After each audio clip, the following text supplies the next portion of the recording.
Hi friends, welcome to Laddu's diary. இன்றைக்கி நம்ம சேனலில் சூப்பரான எக் ரைஸ் எப்படி பண்ணுறதுன்னு தான் பார்க்க போகிறோம். எப்படி பண்ணுறதுன்னு பார்க்கலாம் வாங்க. நம்ம சேனலுக்கு ஃபர்ஸ்ட் டைம் வந்து நம்ம சேனலை பார்க்குறக்கு ரொம்ப தேங்க்ஸ். எப்படி பண்ணுறது பார்க்கலாம். தேவையான ஐட்டம்ஸ்: வெங்காயம், கேபேஜ், முட்டை ஒரு 3 எடுத்திருக்கேன். கேபேஜ், வெங்காயம், முட்டை எல்லாமே நீங்கள் செய்யக்கூடிய அளவுக்கு எடுத்துக்கோங்க. ஓகே, நான் இன்றைக்கி 3 பேருக்கு செய்ய போகிறேன். இன்றைக்கி நம்ம ஹாப்பிமா மிக்ஸ் போட்டு தான் செய்ய போகிறோம். 2 ஸ்பைசி ஹாப்பிமா எடுத்து வச்சுருக்கேன். இது ஒன்றோட ரேட் வந்து 12 rupees. Next dark soya sauce சேர்த்திங்கன்னா நல்ல ஒரு சோர் டேஸ்ட் கிடைக்கும், அதுக்காக. அப்புறம் பெப்பர் பவுடர், இது ஹோம்மேட் பெப்பர் பவுடர் தான். இன்றைக்கி இந்த ஐட்டம்ஸில் தான் வச்சு செய்ய போகிறோம். Next salt. இப்போ வாங்க நம்ம ரெசிபி எப்படி செய்கிறதுன்னு பார்த்துடலாம்.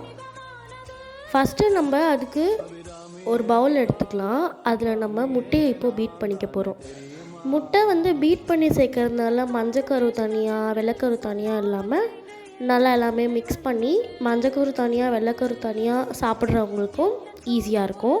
இந்த மாதிரி மிக்ஸ் பண்ணோன்னா எல்லாருமே வந்து சாப்பிட்ருவோம் ஈஸியாக. அதனால தான் நான் இன்றைக்கி 3 எக் ஃப்ரைட் ரைஸ் பண்ணுறேன்றதுனால நான் 3 எக்ஸ் வந்து எடுத்திருக்கேன். 3த்தையும் நல்லா உடச்சி போட்டு கூட லைட்டாக சால்ட் வந்து ஆட் பண்ணி பீட் பண்ணி எடுத்துக்கலாம். இப்போ வந்து நல்லா பீட் பண்ணிகிட்ருக்கோம். இது நல்லா பீட் பண்ணணும். லைட்டாக நுர வர வரைக்கும் பீட் பண்ணிக்கோங்க. எவ்வளோக்கு எவ்வளோ பீட் பண்ணுறீங்களோ அந்த அளவுக்கு உங்களுக்கு வந்து நல்லாயிருக்கும். எக் நல்லா மிக்ஸ் ஆகி நல்லாயிருக்கும். இப்போ நல்லாவே வந்து பீட் பண்ணியாச்சு. ஆஃப்டர் இந்த மாதிரி பீட் பண்ணதுக்கப்புறம் இப்போ வாங்க நம்ம எப்படி செய்கிறதுன்னு சொல்லிட்டு பார்த்துடலாம். சூப்பரான எக் ஃப்ரைட் ரைஸ். ஹாப்பிமா மிக்ஸ் இல்லைனா நீங்கள் வந்து நார்மலாக பெப்பர் சால்ட் மட்டும் போட்டு கூட பண்ணலாம். பட் ஹாப்பிமா மிக்ஸ் ஆட் பண்ணியும் இன்றைக்கி எப்படி பண்ணுறதுன்னு நான் காட்டிகிட்ருக்கேன். இந்த எக்லேயே எல்லா மொத்த ரெசிபிக்கும் தேவையான உப்பு வந்து சேர்த்துறாதீங்க. மொத்த ரெசிபிக்கு தேவையான உப்பு இதுலேயே ஆட் பண்ணிங்க அப்படின்னா உங்களுக்கு முட்டையை மட்டும் சாப்பிடும்போது சால்ட் ரொம்ப அதிகமாக இருக்க மாதிரி இருக்கும். ஸோ அதனால் நீங்கள் மிக்ஸ் பண்ணி கொஞ்சமாக முட்டைக்கு எவ்வளோ வேணுமோ அந்த அளவுக்கு மட்டும் மிக்ஸ் பண்ணிக்கோங்க. வாங்க எப்படி செய்கிறது பார்த்துடலாம்.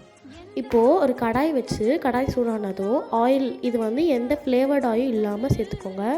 ரீஃபைண்ட் ஆயில் இருந்தால் பெட்டர். எந்த ஒரு ஃப்ளேவரும் இருக்கக்கூடாது. ஆயில் ஆட் பண்ண உடனே நம்ம பீட் பண்ணி வச்சுருந்த எக்ஸ், உப்பு போட்டு பீட் பண்ணியிருந்தோம்ல, அந்த எக்கெல்லாம் சேர்த்துட்டு நல்லா ஸ்க்ராம்பிள் வந்து பண்ணி எடுத்துக்கணும். எக்கு வந்து கட்டி கட்டியாலாம் இருக்கக்கூடாது. நல்லா ஸ்க்ராம்பிள்டு எக்ஸாக பண்ணி எடுத்துக்கணும். கம்ப்ளீட்டாக அது வெந்தும் இருக்கணும். எதனால் நம்ம எக்ஸை இந்த மாதிரி மிக்ஸ் பண்ணுறோன்னா அதோடைய ரா ஸ்மெல் போடுறதுக்காக தான். நம்ம எப்பயுமே வந்து எக்ஸு செஞ்சோன்னா செஞ்சு முடிச்சுட்டு அந்த செஞ்சு மிக்ஸ் பண்ண வந்து பாத்திரத்தை ஸ்மெல் பண்ணோன்னா ரொம்ப ரா ஸ்மெல் வரும். அது ரொம்பவே நல்லாவே இருக்காது. இப்போது நம்ம எக்கு பீட் பண்ணுறோம், அந்த பாத்திரத்தை ஸ்மெல் பண்ணி பார்த்தாலே ரொம்ப ரா ஸ்மெல் வரும். ஸோ அந்த மாதிரி ரா ஸ்மெல்லாம் வராமல் இருக்கிறதுக்காக தான் இந்த மாதிரி நல்லா மிக்ஸ் பண்ணுறோம். பாத்திரத்தில் வரும்போதே நம்மளால் தாங்க முடியல, சாப்பிடும் போது எப்படி தாங்க முடியும்?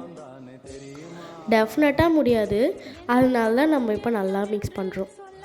எவ்வளோ முடியுமோ அந்தளவுக்கு நல்லா அதை மிக்ஸ் பண்ணி எடுத்துக்கோங்க. அதே மாதிரி ஒரு டிஸ்க்ளைமர் மாதிரி நான் கொடுக்கணுன்னு ஆசைப்பட்றேன். நம்ம சேனலில் இதான் ஃபர்ஸ்ட் டைம் நீங்கள் பார்க்குறீங்க. நம்ம சேனலில் உங்களுக்கு பிடிச்சிருந்ததுன்னா கண்டிப்பாக எங்ககிட்ட ஷேர் பண்ணுங்கள். அதே மாதிரி என்னென்னலாம் மிஸ்டேக்ஸ் நாங்கள் பண்ணுறோம், இதெல்லாம் கம்மி பண்ணால் நல்லாயிருக்கும், இதெல்லாம் இம்ப்ரூவ் பண்ணால் நல்லாயிருக்கும்னு சொல்லி எங்களுக்கு நீங்கள் கண்டிப்பாக சஜஷன் கொடுக்கலாம். நாங்கள் அதை கண்டிப்பாக எங்கள் சேனலில் இம்ப்ளிமெண்ட் பண்ணுறோம். இப்போ பாருங்கள், நல்லாவே உங்களுக்கு எக்கு ரோஸ்ட் ஆகி நல்லா வந்துருச்சு.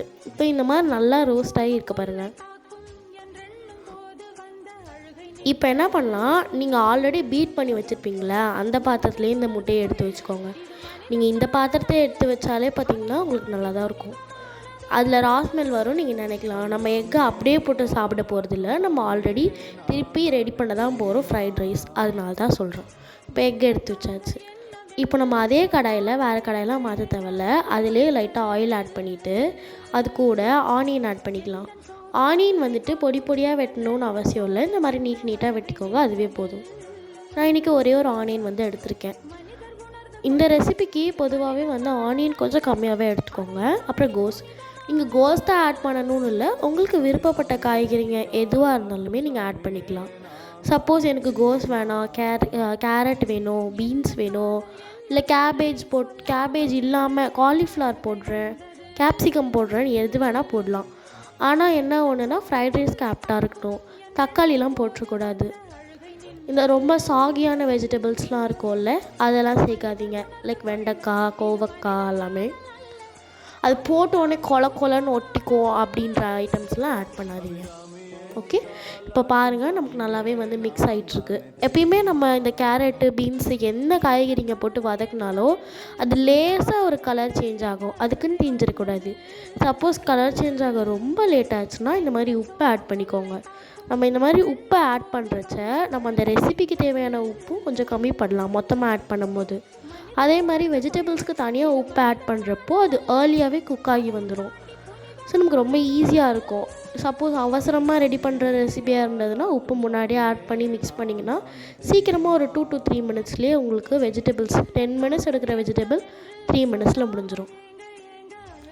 நம்ம உப்பை எல்லாம் ஆட் பண்ணி நல்லாவே வதங்கி வந்துடுச்சு. இப்போது வெங்காயமும் கோஸும் இப்போ நம்ம பீட் பண்ணி வச்சுருக்கோம் இல்லையா, ஸ்க்ராம்பிள் பண்ணி வச்சுருக்க எக்கை வந்து இந்த வெங்காயத்தோடையும் கோஸோடையும் ஆட் பண்ணிக்கலாம். இப்போ இதை நல்லா மிக்ஸ் பண்ணி எடுத்துக்கலாம். நம்ம ஆல்ரெடி அந்த பீட் பண்ண பாத்திரத்துலேயே கழுவாமல் முட்டையை போட்டு வச்சுருந்தோம், அதனால அதில் இருந்த முட்டை எல்லாமே வந்து இதில் வர வாய்ப்பு இருக்குது. ஸோ அதனால் இன்னுமே நல்லா மிக்ஸ் பண்ணி எடுத்துக்கலாம். எவ்வளோ மிக்ஸ் பண்ண முடியுமோ மிக்ஸ் பண்ணிக்கோங்க எக்கு போட்டதுக்கப்புறம். இப்போ வாங்க நம்ம மசாலா சாஸ்லாம் ஆட் பண்ண ஆரம்பிச்சிடலாம். ஃபஸ்ட்டு சோயா சாஸ் பொறுத்த வரைக்கும் எதுக்கு ஆட் பண்ணுறோம் அப்படின்னா நல்ல ஒரு சாகியை விட நல்ல ஒரு சோறான டேஸ்ட் கிடைக்கும், ஒரு தித்திப்பான டேஸ்ட் கிடைக்கும். அதுக்காக சோயா சாஸ் நான் வந்து ஒரு 2 மூடி ஆட் பண்ணியிருக்கேன். அப்புறம் பெப்பர் வந்து 1 ஸ்பூன். நம்ம ஆல்ரெடி ஹாப்பி மிக்ஸ் வந்து யூஸ் பண்ணுறோம், அதனால நமக்கு அதிலே உப்பு காரம் எல்லாமே ஆப்டாக இருக்கும். ஹாப்பிமா மிக்ஸில் எப்படி போட்டிருப்பாங்கன்னா ஜஸ்ட் ரைஸ் எடுத்துகிட்டு அதில் ஹாப்பிமா பவுடர் போட்டு மிக்ஸ் பண்ணி சாப்பிட்ற மாதிரி தான் இருக்கும். அப்படியே அதில் இருக்கிறது பண்ண போகிறீங்க அப்படின்னா டெஃபினெட்லி நீங்கள் அதுக்கு எதுவுமே போட தேவையில்லை. லைக் பெப்பரு, சோயா, வெஜிடபிள்ஸ் கூட எதுவுமே தேவையில்லை. பட் நீங்கள் அந்த மாதிரிலாம் இல்லை, இந்த மாதிரி நல்லா வெஜிடபிள்ஸ்லாம் போட்டு பண்ண போகிறீங்கன்னா செப்பரேட்டாக வெஜிடபிள்ஸ்க்கு கொஞ்சம் உப்பு போட்டுக்கோங்க. அதுக்கப்புறம் இப்போ நம்ம சோயா சாஸ் போட்டு நல்லா மிக்ஸ் பண்ணிச்சு, பெப்பரும் போட்டாச்சு. இப்போ நல்லா ரெண்டுமே மிக்ஸ் ஆனதுக்கப்புறம் ஃபைனலாக நம்ம இப்போ ஹாப்பிமா மிக்ஸ் சேர்க்க போகிறோம். அவ்வளோதான் இதுக்கான மசாலா. ஃப்ரைட் ரைஸ் என்னடா கலர் இப்படி இருக்கேன்னு பார்க்காதீங்க, டேஸ்ட்டு சூப்பராக இருக்கும். அப்படியே ரெஸ்டாரண்ட் ஸ்டைல் ஃப்ரைட் ரைஸ்லாம் இது இல்லை, டெஃபினெட்லி இல்லை. நம்ம ஹாப்பிமா பார்த்தோன்னே எல்லோரும் சூப்பர் வீட்டிலே ரெஸ்டாரண்ட் ஸ்டைல் பண்ணலான்னு நினைப்போம். பட் ஆனால் ரெஸ்டாரண்ட் ஸ்டைல்லாம் நமக்கு வராது. ஆனால் வீட்டில் செய்கிறத விட உங்களுக்கு பெட்டரான டேஸ்ட்டில் இருக்கும் ஹாப்பிமா ஃப்ரைட் ரைஸ். அதே மாதிரி ஹாப்பிமா எப்பயுமேலாம் வாங்கி சாப்பிடாதீங்க, அதில் அஜினமோட்டோ லாட் கலந்துருப்பாங்க.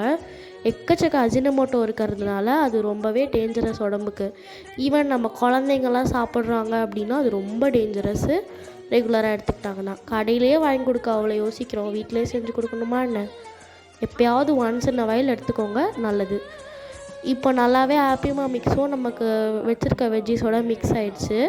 இப்போது வடித்து வச்சுருக்க ரைஸ் போட்டுடலாம். நான் இன்றைக்கி பாஸ்மதி ரைஸ்லாம் யூஸ் பண்ணல, சிம்பிளாகவே நம்ம சாப்பாடு அரிசி, பொன்னி அரிசி இருக்கு இல்லையா, ஸோ அந்த அரிசி தான் யூஸ் பண்ணியிருக்கேன். இந்த அரிசி யூஸ் பண்ணுறதுனால என்ன ஃப்ரைட் ரைஸ் ஒரு மாதிரி நல்லா இருக்காதா, ஒரு மாதிரி கெட்டு போயிடுமோ அந்த பயம்லாம் தேவையே இல்லை. ஃப்ரெஷ்ஷாக இப்போ வடித்து சேர்த்திங்க அப்படின்னா காலையில் ரெடி பண்ண ஃப்ரைட் ரைஸ் ஈவினிங் வரைக்கும் ஒரு நல்லாவே இருக்கும். டேஸ்ட்டும் எந்த ஒரு டிஃப்ரென்ஸுமே இருக்காது. ஜஸ்ட்டு அரிசி நீட் இல்லாமல் கொஞ்சம் குட்டி குட்டியாக இருக்கும், அவ்வளோதான் வித்தியாசம். இப்போ நம்ம ரைஸ் ஆட் பண்ணிவிட்டு, இதுதான் ரொம்பவே இம்பார்ட்டண்ட் பகுதி, நல்லா மிக்ஸ் பண்ணிக்கோங்க. எவ்வளோ முடியுமோ அந்தளவுக்கு நல்லா மிக்ஸ் பண்ணிக்கோங்க. உங்கள் ரைஸும் ஹாப்பிமா அந்த மிக்சர் ரெடி பண்ணி வச்சுருந்தோம்ல அதுவும் எல்லாம் நல்லா மிக்ஸ் ஆகும். சூப்பராக எல்லாமே இப்போ வந்து மிக்ஸ் ஆகி வந்துருச்சு. உங்களுக்கு பார்த்தாலே தெரியும், மொத்தமாக எல்லா ரைஸோடையும் நம்ம இப்போ வந்து மிக்ஸ் பண்ணி எடுத்தாச்சு. இம்பார்ட்டண்ட்டே இது தான், நல்லா மிக்ஸ் பண்ணி எடுத்துக்கோங்க. ஓகேவா?